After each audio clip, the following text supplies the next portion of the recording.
Good morning. So it's always dangerous being the keynote the morning after everybody stayed out till 3 in the morning and had way too many gin and tonics, but I hope you're all fresh and plenty of coffee and ready to go. So, well, we're gonna dive in. I have about a 40-minute presentation I'm gonna do in 20 minutes, so my Americanness is gonna go at high speed. But no, I'll try and keep it, if there's any questions, I will try and keep it slow. I deleted as many slides as I could to have the shorter version of an intro into the creator economy that is being brought to you by Decentralized Web3. So, but I'm be around all day and would love to get to chat with any of you that have questions about this topic or they're excited about where Web3 is going. So thank you for getting up early and being here, and it's great to see all of you in the audience. My name is Ethan Pierce. Feel free to connect on Twitter or LinkedIn. If you want to take pictures of the slides and tweet them, that's always cool, but I'm happy to send you the deck if for some reason you want to have a copy of the slides. Just message me on Twitter or LinkedIn and I'll take care of that. I'm the Rally coin, the Ethan coin on Rally, which is the largest social token platform. We're going to talk a lot about what social tokens are in the midst of this conversation. So a couple different things I do. Hello. Borderless Ventures, Crypto Assets Institute, and then I have a bunch of media and podcasts around different subjects related to European tech and the Web3 economy. We are going to talk a little bit about money. So I always say that this is, I'm not a lawyer. This is not legal or financial advice. It's always good to lay that in there. It was actually really good because one of my podcasts actually uses the same intro music they just used. So it's like almost predestined that I'm on this stage. For some reason, that all worked out well. So, or I need to change the music, I'm not sure which. The Web3 economy, you can sign up there if you're interested in learning more about all of this great subject. And then to dive right into what is Web3, we're going to go backwards and start at the beginning, a little bit of a definition. What is Web 1?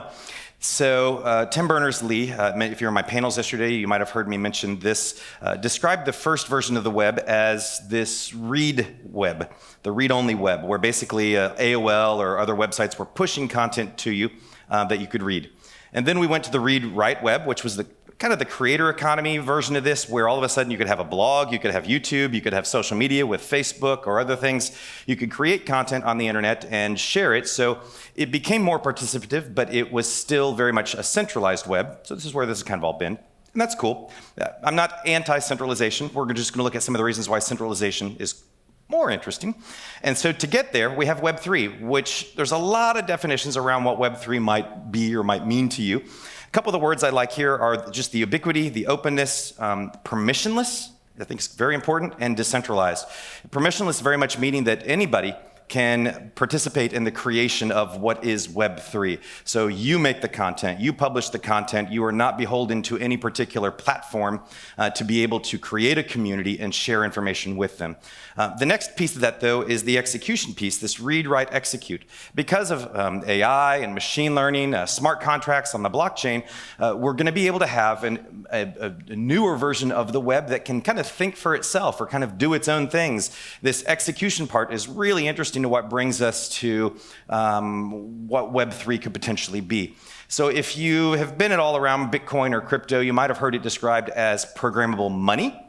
This idea that you can, with Bitcoin or Ethereum and other things, there's lots of ways to interact with it where it's able to actually kind of behave on its own. So with Ethereum, with a smart contract, you can have it, well, smart contracts, if you've heard of that, they are neither smart nor contract, but it's a word that's used a lot in this world that basically means that the blockchain can also store code and not just transactions in a way that it can kind of think for itself. If it sees a particular trigger, this thing happens over here, it can automatically make a transaction happen over here.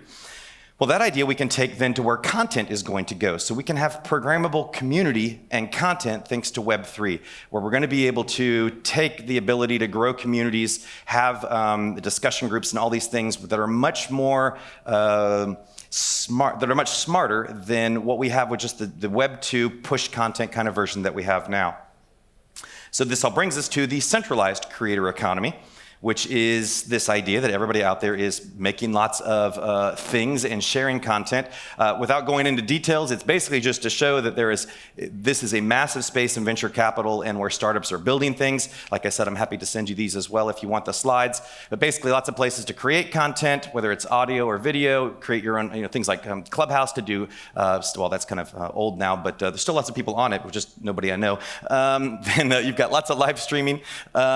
all the things around monetizing that content, which is a big piece of what we'll get into with NFTs and social tokens. Basically a huge ecosystem that creates the possibility for 50 million content creators today to make a living.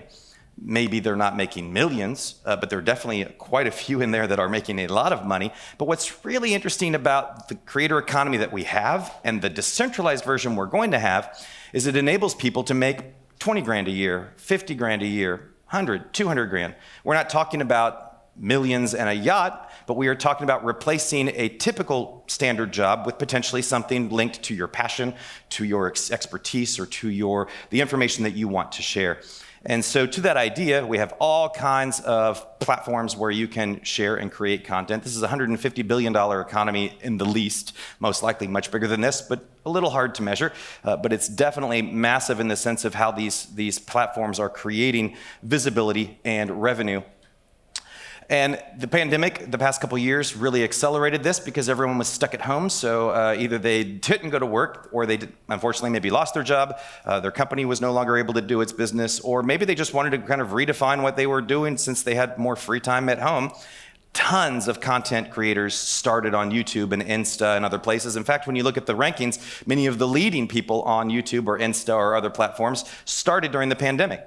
They haven't been there for 8 or 9 or 10 years. They actually started whenever they were at the house and, okay, now I'm going to start cooking and showing people how to cook or whatever it is that I love to do.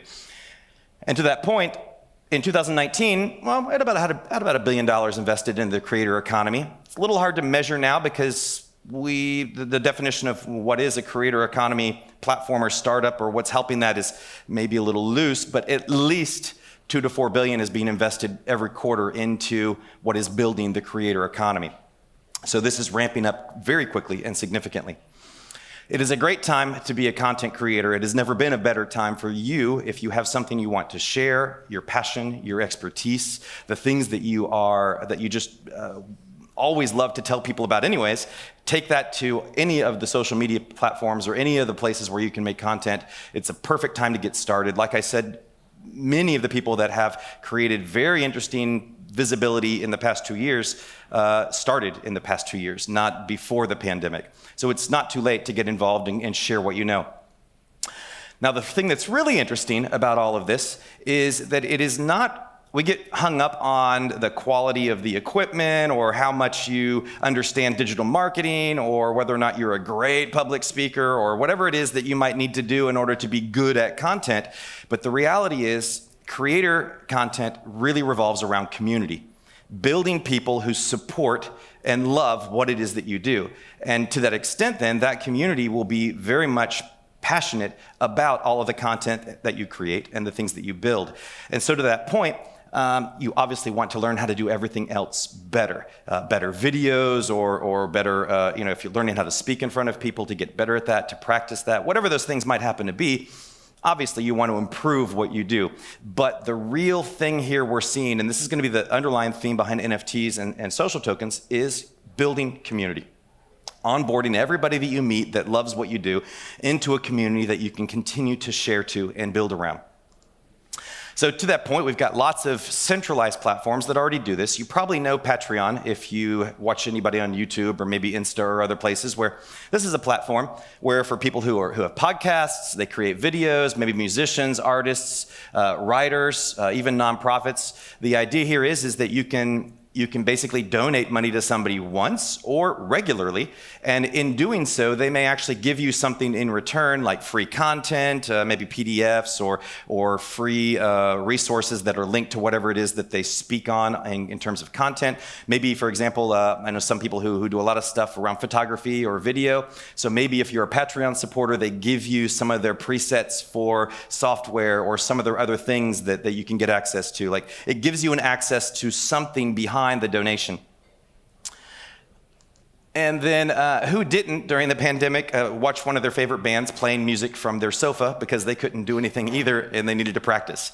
And so this was a great way to build community, and they still do it. Some of my favorite musicians still do like a weekly Facebook Live or something like that, just to be able to continue to connect with their community.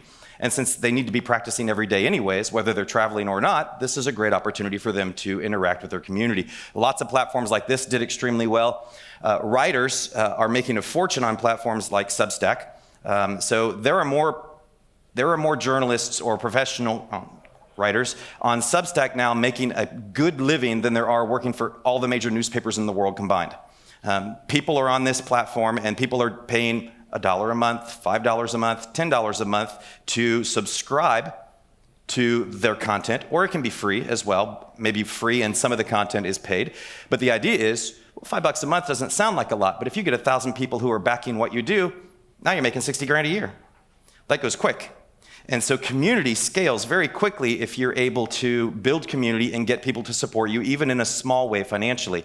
So another great platform that is doing that. But what we want to do now is move into a decentralized creator economy. We want to get away from having everything linked to the platforms. We will need to use YouTube or Instagram or any of the other platforms to, like Substack or others, to push content, to be discoverable, to have a content distribution platform, but we don't necessarily want our revenue or our income linked to these platforms. We don't want everything that we do linked to one single platform because things happen.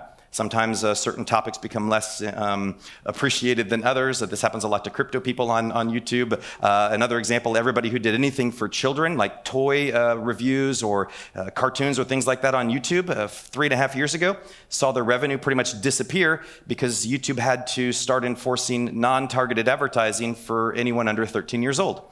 So there were people who had YouTube channels that were making $10 million a year, and they saw that go to $200,000 or $300,000. Because the ads went from targeted ads to non-targeted, which I'm completely good with. These were children. The point is by having a centralized system that controlled everything, you're stuck to that for good or worse. So the idea there is then, let's go decentralized. And what would that be? Well, we needed to create personal digital economies. Personal as an individual, or it could be a brand. But the concept there is that we want platform-independent monetization.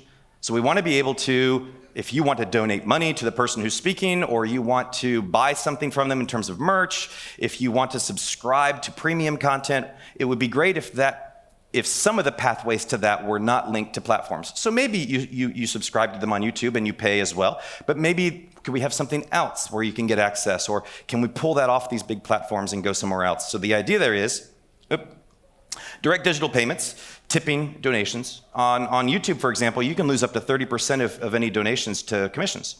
So that's a lot of money. Now, YouTube is providing you with the platform and the visibility and the distribution, but that turns out to be quite a lot of cash once this starts working well for you. So we want to maybe pull away from that, create something where we have community and fan engagement through the tools that Web3 can bring. And what that might be would be special or early access to content, maybe providing discount codes to event or merchandise, special merchandise, VIP access to physical or digital events, subscriptions that are maybe unified across platforms. So you pay once, but you get access to content on different platforms. Even things we'll see like with voting access or governance, these are things that we can be creating through the Web3 tools that bring us that. And a way to do that is we have to be identifiable. So first we had telephone numbers. Then we went to email addresses. Now we're back to mobile phone numbers. If you go and sign up for an account on TikTok or Snap or Insta, now most likely it will ask you for your phone number, not your email address. You can use your email, but it's going to ask you for your phone number first, because now we're back to that as our unique identifier. But our next unique identifier individually is our crypto wallet. Our address, our wallet, where we're going to store our digital assets. You've heard of maybe MetaMask. Who here is crypto friendly? Who here knows a bit about crypto? Oh, well, that's excellent. Who here has a MetaMask wallet? Okay, so we're all good. So that's your new, that's part of your identity now. That's whenever you log into a website using MetaMask, it can see your assets that you have and know who you are. That concept is just like being able to follow you through your phone or your email as a way to keep connected to you as you move between different properties or come back. And doing so is using something called token gating. The idea here is going to be, because you have a particular digital asset in your wallet, whether it's an NFT or a social token, I'm going to be able to check for that when you log into whatever that is, whether it's the website, whether it could be, we'll look at some other things here. But because you have that asset, I can give you something in return. Content, special access, special privilege, whatever that might happen to be. And so that is entirely based on that being in the wallet. this allows you access now with Rally, for example. We can do private Discord channels for VIP stuff. We can do this on Twitch with special emojis or special privilege access. You can do this on Clubhouse, which again, is a little bit less use now, but you can run rooms on Clubhouse for social audio that you can only get into if you happen to have the specific NFT or social token, or maybe you get on stage automatically if you have that. YouTube is going to be having something like this soon. I can token gate content on a WordPress website to where the only way you get access to that is because you have access to the asset. And it's real time. If you come to that token gate and you can't get in, well, you go get the token. You can go to Rally and buy some Ethan coin, come back, and now the door will open. And the same thing is true. If you're in the Discord channel, reading a private channel, and you go sell your Ethan and get rid of it, well, then all of a sudden you come back to Discord and bloop, you're no longer in the private channel because it knows you don't have the asset in your wallet. So NFTs, non-fungible. This means just unique. We don't have to go into all the details of what this is a long, big, deep subject. But basically, the thing we're talking about with an NFT is there's only one of them, that particular thing. This asset, whatever this might happen to be, exists once. Now, so a couple different, you might not appreciate the artwork of a lot of NFTs. It's really not about the NFTs. But this group is a bunch of digital marketing under the Giraffe Tower. This is a guy who's a digital marketing expert, Gary Henderson. And he's got a couple thousand people in his Discord that are part of this. And since last fall, the people who own one of his Giraffe NFTs have had access to over $20,000 worth of digital marketing events from all kinds of different digital marketing experts that Gary knows, that gave free badges to their digital events for anyone who happened to have one of these giraffes. So for something that cost $150, you got $20-something thousand worth of access. And he does weekly amazing stuff in his Discord. Stoner Cats, I mentioned yesterday, Mila Kunis, I don't know how you say that, and Ashton Kutcher, they have an animated TV show that the only way you get access to that and you can be a part of where the content goes is because you own one of the Stoner Cat NFTs. My Secret Society of Whales that I love, they've given a couple $100,000 to whale conservation efforts because of this particular project. And then a friend of mine, Brian Fanzo, has the NFT 365 podcast where every day he buys into a new NFT project and explains why he chose that particular project, and very often has the creator of the project or other people on it. This I paid $5,000 for, which may sound like a lot, but it gives me private access to Brian on Discord where he talks to 22 of us about all the stuff he's looking at getting into in the weeks to come. That's great information, but also at the end of the 1 year of NFT 365, he's going to sell part of that portfolio, and I will get several percentage points of it because I've basically funded his podcast by buying one of these NFTs. And so there's all kinds of ways that kind of plays out, but we see it for digital collectibles, intellectual property, events and ticketing, supply chain, having your degrees verifiable, lots of stuff in gaming for NFTs. We're going to see fashion and luxury things with this as well. Community membership, even proof of attendance, something that says you're actually here at this point in time.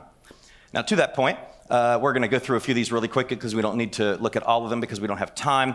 But basically, yes, this is not just about apes and all this kind of thing, but here we have Bored Apes on OpenSea, but now we have a gallery exposition in New York where they've actually got them on canvas on the wall. This was at NFT NYC last year. VFriends, which is Gary Vaynerchuk, has an entire digital marketing and influencer community built around his VFriends. The NFT Factory is a new project in Paris that is helping people onboard and learn about everything to do with NFTs by people from SoRare, Ledger, Sandbox, all kinds of different companies that are in the Web3 and crypto space. What are social tokens? So the idea here is Lionel Messi was paid probably between $10 and $15 million in PSG tokens when he moved from Barcelona to Paris Saint-Germain. The tokens that are used by people, the fans of the team, that they can vote on the message on the little thing they wear here for the captain. They can, what color are the jerseys going to be, get special access to players after games, all kinds of cool things because they have these tokens. And he was paid partially his signing bonus in those tokens. Rally is the place where, again, so Gary is this digital marketer. Rally is a platform for creating these social tokens and NFTs. I'm going to skip through these two things because we were running out of time. But the idea is this is a platform like any other where you can come discover people who have communities that do all kinds of things on Insta or YouTube or live content, different things in order to do that. The two topics we will talk about, I'm almost done. The two topics that we will talk about, that we won't talk about, but I just wanted to mention because it's important in Web3, are these decentralized autonomous organizations, basically like associations or communities that can self-govern based on who owns the token. So if you want to be a part of making decisions for an organization, you buy some of the token, or you you volunteer or something and they give you some of the token, and now you can participate in running that organization. The other is just everything in decentralized finance. So that's because we're talking about the creator economy and money. One side's decentralized, the other side's about finance. DeFi is a very big piece of what we're talking about with NFTs and social tokens. But the last piece, and then I'm finished, is the metaverse. For me, is not just about VR and AR content. This is about really blending our online and offline personas. This idea that we already take pictures on Instagram, but then we add filters. Or we chat in Messenger, but we use emoji versions of ourselves. We're already doing lots of stuff where we have digital content of our physical world. And so I think that what we're going to see is it's not just about living in some Second Life, sandbox, virtual reality, augmented reality kind of a thing. It's also just going to be, we're going to see more crossing between the content that we have offline and the content that we have online, the assets, the things that we have, the fact that maybe we want to wear a Nike shirt, but we also want to have that same Nike shirt whenever we're walking around in Fortnite or in the sandbox or whatever would happen to be. These things are growing together. I think that's what we're going to see with a lot of this stuff here. Thank you for being patient, since a lot of you had asked about this yesterday as well, and I'm always wanting to make sure people onboard and play with these things. If you go to, I'm going to give you a link here in a second, but I will send all of you some ETH and social tokens on Rally for free, as well as a proof of attendance NFT for coming to Latitude59. And to do that, you just need to scan this bad boy here, and you can take a picture of that, or you can scan it. You'll come to a page with two links. The first link, you create your Rally account. It's free. It's just an account on a platform that lets you do that. And the second link on that page you'll go to, and you'll sign in with your new Rally account, and it will give you your ETH and coins. And then this weekend, or next week probably, I will get around to being able to send you the NFTs. So happy to have you do that. Same QR code here if you need that. Please do reach out, Ethan Pierce on Twitter, LinkedIn. Always happy to help walk people through or talk about questions or ideas in this space. We're at the very beginning. It's a super cool time to get involved in Web3 and the creator economy. Thank you very much. You've been super patient. I appreciate you being here so early in the morning, and have a wonderful day at Latitude.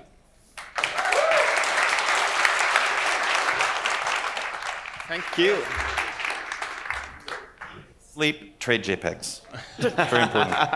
Thank you, man.